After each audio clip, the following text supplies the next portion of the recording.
Mutton idli நம்ம சட்னி பொடி தாளிப்பு எப்படி பண்ணுறது பார்க்கலாம். ஃபஸ்ட்டு சின்ன கடாயை வச்சுட்டேன். சின்ன கடாயில் ஒரு ஸ்பூன் நெய் போட்டுக்கலாம்.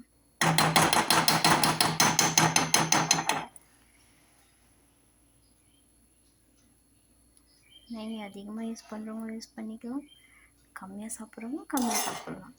நாங்கள் ஒரு ஸ்பூன் தான் போடுறோம், கம்மியாக சாப்பிட்றவங்க. நெய் காய்ஞ்சிச்சு. அரை ஸ்பூன் அளவு உளுந்து. நம்ம உளுந்து போடுறப்ப என்ன டேஸ்ட்டாக இருக்கும் தெரியுமா? உளுந்து வாயில் மரமரன்னு வர்றது ரொம்ப டேஸ்ட்டாக இருக்காது, அதனால உளுந்து போடுறது. கடுகு போட்டுக்கலாம் அரை ஸ்பூன். கொஞ்சம் ரோஸ்ட் ஆகணும்.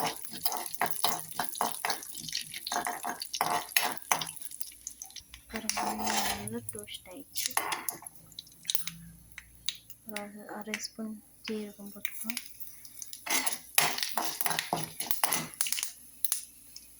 ஒரு காஞ்ச மிளகாய்,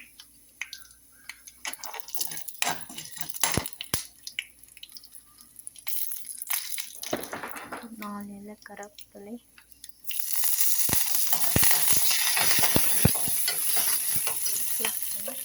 சட்னி பொடி எடுத்துக்கணும். சட்னி பொடி 2 ஸ்பூன் போட்டுக்கலாம். நமக்கு வேணுன்ற அளவுக்கு நீங்கள் சட்னி பொடி ஆட் பண்ணிக்கலாம்.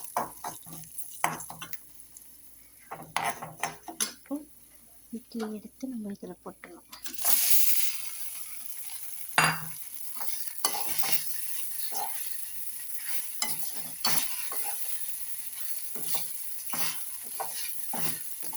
மசாலா இட்லி ரெடி.